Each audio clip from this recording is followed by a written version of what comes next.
Salam sejahtera Malaysia, denyut nadi suara rakyat bergema di channel ini. Jangan lupa tekan butang subscribe, like dan share. Malaysia kita punya, cintai Malaysiaku, kita jaga kita.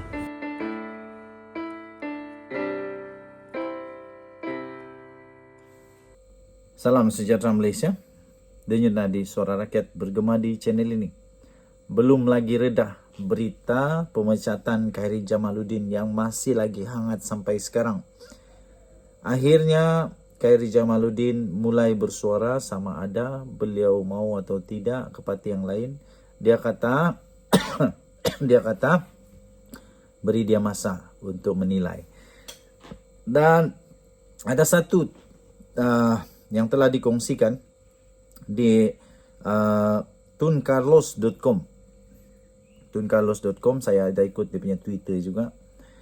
Di dalam blog dia kata parti yang inginkan KJ perlu memenuhi kriteria yang dikehendaki beliau.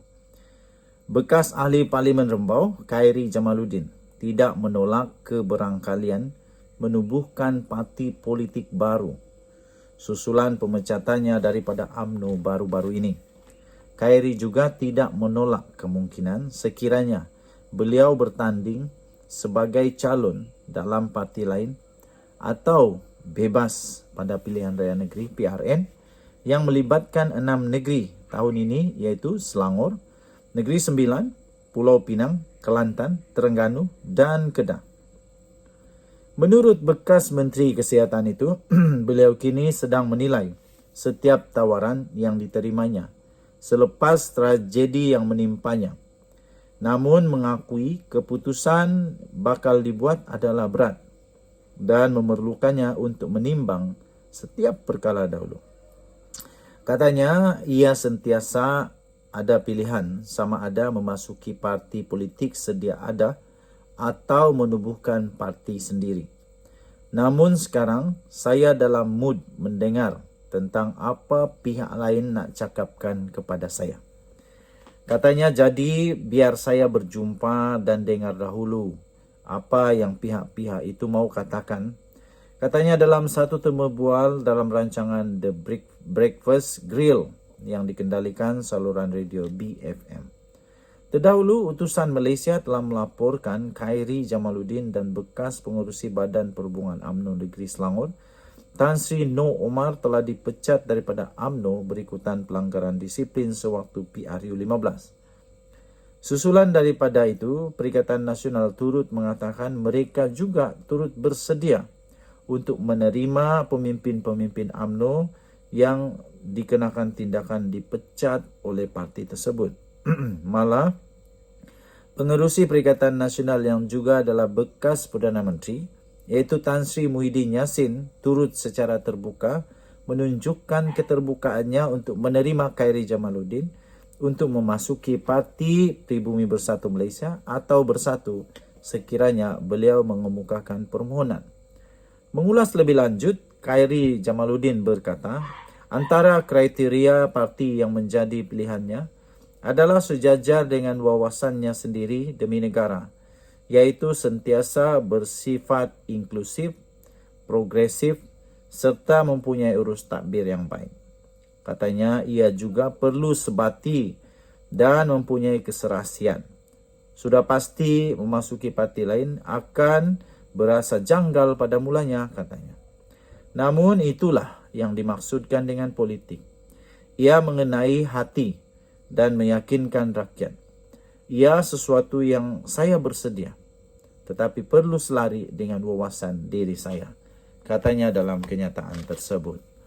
Kita nantikan bersama-sama apakah Khairy Jamaluddin akan membentuk parti baru atau beliau akan masuk ke mana-mana parti yang telah bersedia untuk membuka pintu kepadanya. Pendapat pribadi saya, secara pribadi saya lebih suka Khairy Jamaluddin buka parti sendiri. Saya lebih suka Khairy Jamaluddin buka parti sendiri daripada dia melukut di tepi gantang, daripada dia terpaksa merayu-rayu, daripada dia pula bakal rasa tertekan di parti yang dia ikut kerana mungkin wawasan yang dia ikut itu tidak sama dengan wawasan dia. dia mungkin tidak dapat berfungsi dengan baik di parti yang dia masuk nanti kerana dia mungkin tidak ada jawatan tinggi. Tapi kalau dia bentuk parti sendiri, dia boleh membuat hala tuju yang baru untuk parti yang dia tubuhkan. Malah dia boleh juga menjadi sama ada pembangkang atau menjadi mesra kepada kerajaan dengan lebih baik rasanya. Dan saya fikir ramai juga pengikut-pengikut KRI Jamaluddin. Ramai juga yang mahu akan tetap bersama KRI Jamaluddin untuk menjadi ahli parti baru kalau dia buat nanti. Pada pendapat anda, bagaimana? Denyut Nadi Suara Rakyat bergema di channel ini. Bye-bye. Salam sejahtera Malaysia. Denyut Nadi Suara Rakyat bergema di channel ini. Baru sebentar tadi kita mendapat satu lagi berita yang mengejutkan seluruh dunia Malaysia. Ini dia daripada Malaysia kini.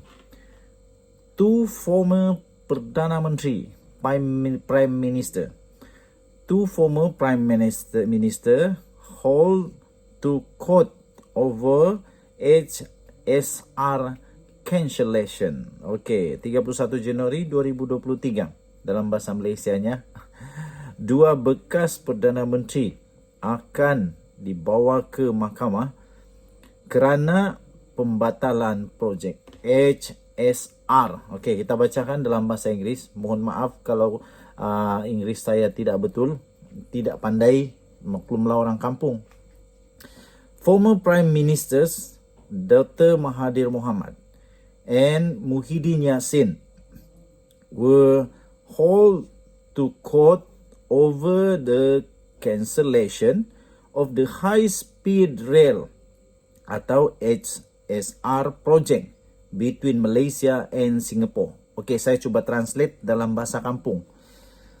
Bekas Perdana Menteri iaitu Dr. Mahathir Mohamad dan juga Tan Sri Muhyiddin Yassin akan diheret ke mahkamah berkenaan dengan pembatalan projek high speed rail, projek di antara Malaysia dan Singapura.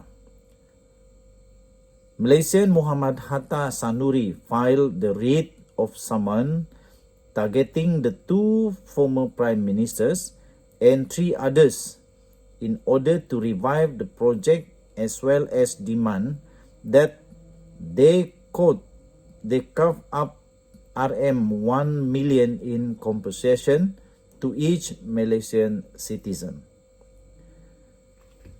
According to a copy of the cause paper filed in the High Court in Kuala Lumpur on December 30th last year, the plaintiff named not only Mahathir and Muhyiddin as the first and second defendant, but also listed former minister in the Prime Minister's Department in charge of the economy, Mustafa Mohamed, former Transport Minister Wee Ka Siong, and the Malaysian ... Untuk membaca lengkap, anda boleh subscribe di Malaysia Kini punya laman web, iaitu berita mereka. Okey, baik. Saya cuba untuk translate dalam bahasa Malaysia. Betulkan saya kalau saya silam. Rakyat Malaysia, iaitu Muhammad Hatta Sanuri, telah memfailkan writ saman itu yang mana mensasarkan dua bekas Perdana Menteri itu, iaitu Dr. Mahathir dan juga Tan Sri Muhyiddin Yassin dan 3 orang yang lain lagi, untuk supaya projek ini dapat dihidupkan semula, dan mereka juga meminta untuk untuk pampasan berjumlah 1 juta ringgit Malaysia untuk setiap rakyat Malaysia. Wow. Ini barulah. Menurut salinan yang telah dihantar, salinan saman yang telah dihantar ke Mahkamah Tinggi di Kuala Lumpur pada 30 Disember tahun lalu, plaintiff itu telah menamakan bukan hanya Datuk Tun Mahathir Mohamad dan Tan Sri Muhyiddin Yassin sebagai defendant pertama dan kedua, tetapi juga telah menyenaraikan bekas menteri di Jabatan Perdana Menteri yang menguruskan hal ehwal ekonomi, iaitu Mustafa Mohamed, dan juga termasuk bekas Menteri Kerja Raya ataupun Menteri Pengangkutan.